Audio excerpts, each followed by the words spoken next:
자, 제 영상에서는요, 그냥 이준석 씨라고 호칭하도록 하겠습니다. 자, 이준석 씨의 이력사항을 한번 알아보도록 하겠습니다. 자, 서울에서 출생을 했고요.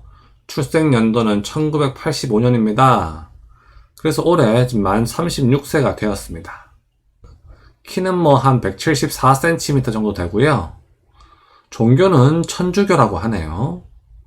그리고 병력은 산업기능요원으로 복무를 했습니다. 이 산업기능요원 뭔지 다 아시죠? 군대를 현역으로 갔다 오는 것 대신에 방위산업체에서 일을 하는 것을 말합니다. 자, 이준석 씨의 이력상을 조금 더 말씀드리겠습니다. 자, 이 사진은 이준석 씨가 좀 더 젊었을 때에 방송에서 인터뷰한 그런 사진입니다. 자, 이준석 씨는 이 서울과학고를 나왔죠? 전국에 과학고등학교가 많이 있는데요. 그 중에서도 서울과학고는 과학고 중에서 제일 좋은 과학고라고 할 수가 있겠습니다. 그리고 거기를 이제 조기 졸업을 했죠? 이제 과학고는 이제 2년 만에 졸업이 가능하거든요. 그래서 2년 만에 졸업했다. 그런 얘기입니다. 자, 그리고 여기 특이사항이 하나 있는데요. 과학고 시절에 학생회장을 역임했다고 합니다. 자, 이 대목이요. 저도 과학고를 나왔습니다만, 이 과학고에서 학생회장을 역임한다는 거, 참 리더십이 좋다고 할 수가 있겠습니다. 왜 그런 거냐면요. 여러분들 잘 아시겠지만 그 과학고 애들은 나름 다 똑똑한 애들이 모인 거잖아요.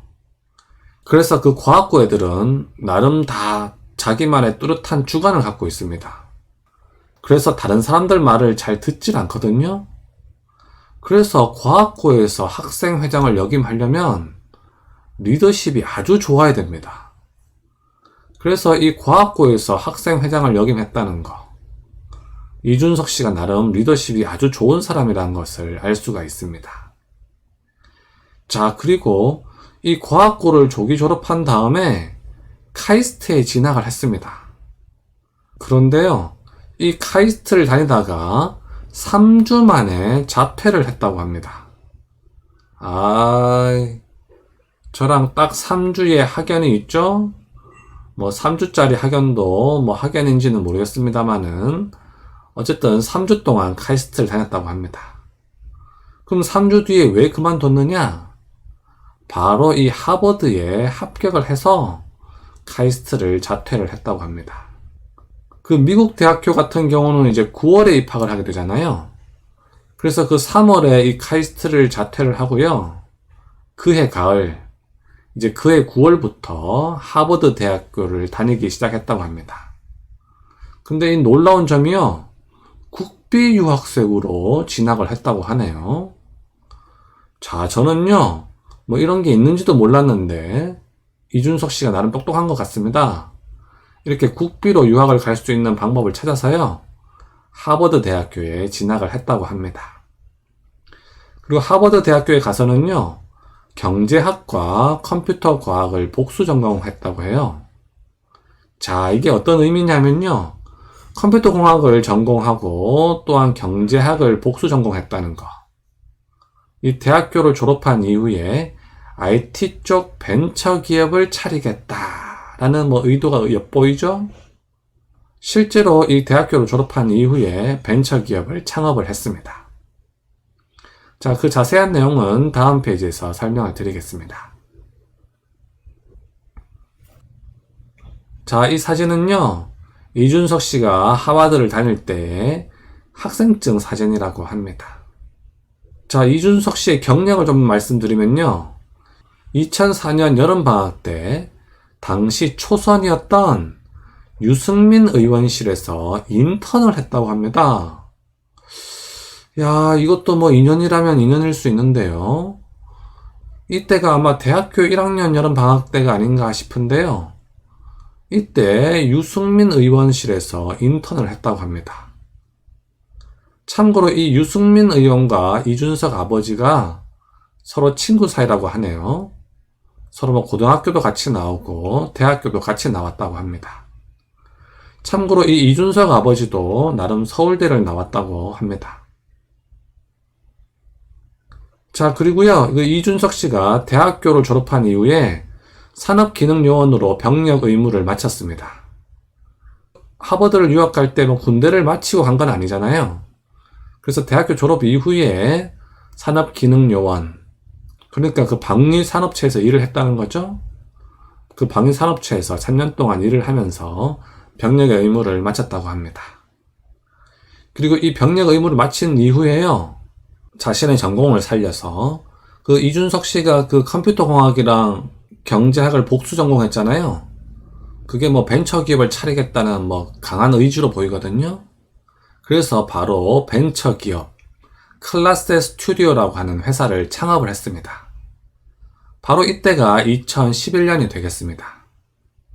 그리고 뒤에서 말씀드리겠지만요, 이때 이 2011년 이때에 박근혜 대통령으로부터 발탁이 된 그 해입니다. 자, 그 정치 발탁 스토리를 좀 설명을 드리겠습니다. 이 이준석 씨가요, 그 산업기능요원으로 복무했던 그 당시에 병력 의무만 수행한 것이 아니라 어떤 봉사단체를 설립해서요, 봉사활동을 하기 시작했습니다. 자, 이 이준석 씨가요, 그 산업기능요원으로 있던 그 당시 2007년부터 배움을 나누는 사람들이라는 교육봉사단체를 운영하기 시작했습니다. 이 교육봉사단체에서 이 대표를 맡고 있거든요. 이게 나름 국내 최대의 교육기부단체라고 합니다. 야, 이 이준석 씨가요, 나름 봉사정신이 투철한 것 같습니다. 뭐 공직에 맞다고도 할 수 있겠죠? 그래서 산업기능요원으로 복무하던 그 당시부터 이런 교육봉사단체를 만들어가지고 봉사활동을 하기 시작했습니다.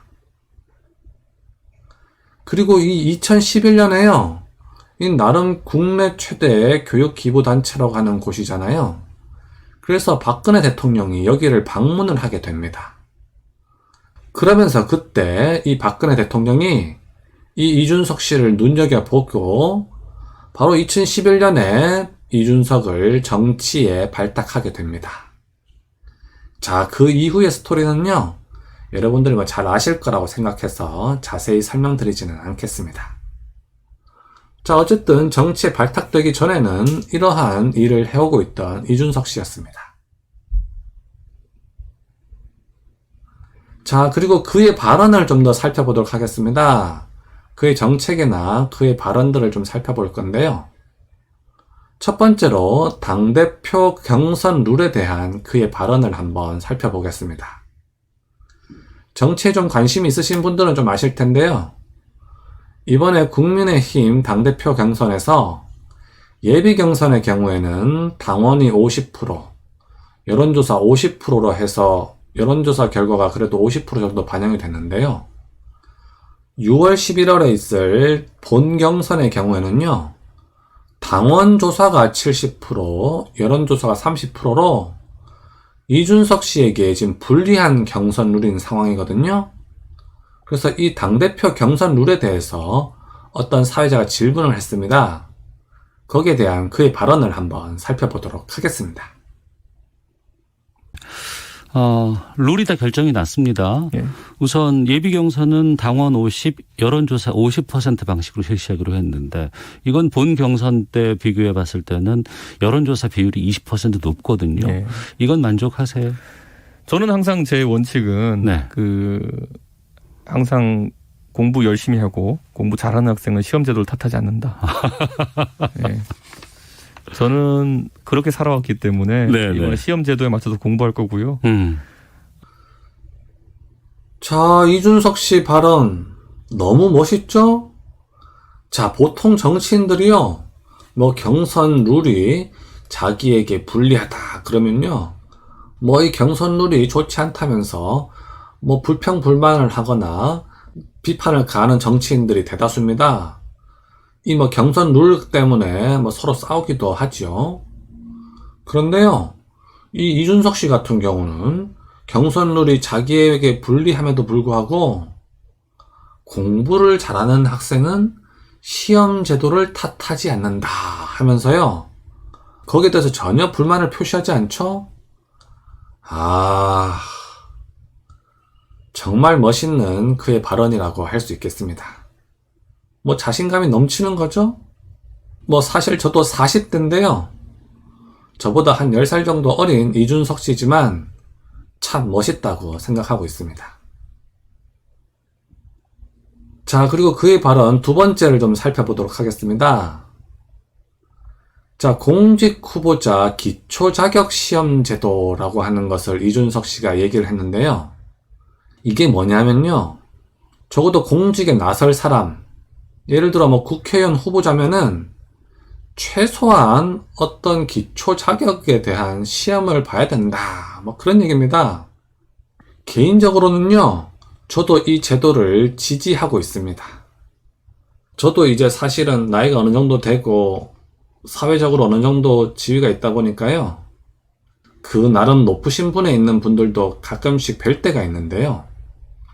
뭐 높으신 자리에 있는 분들이 뭐 대부분 다 훌륭하고 똑똑하신 분들인데요.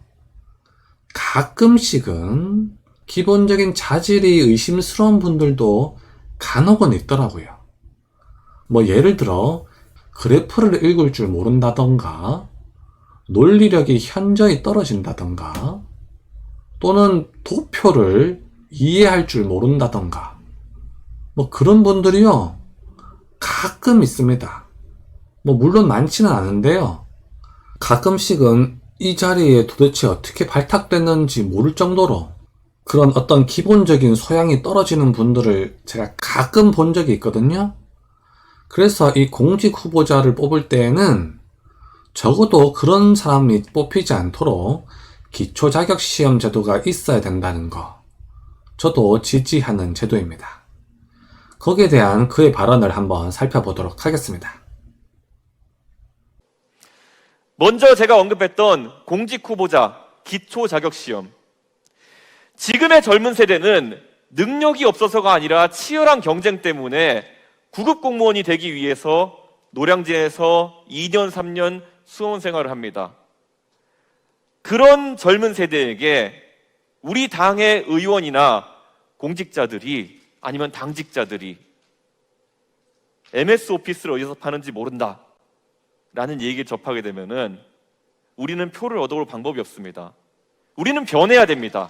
정치인들도 공부해야 되는 것이고요, 당직자들도 공부해야 됩니다.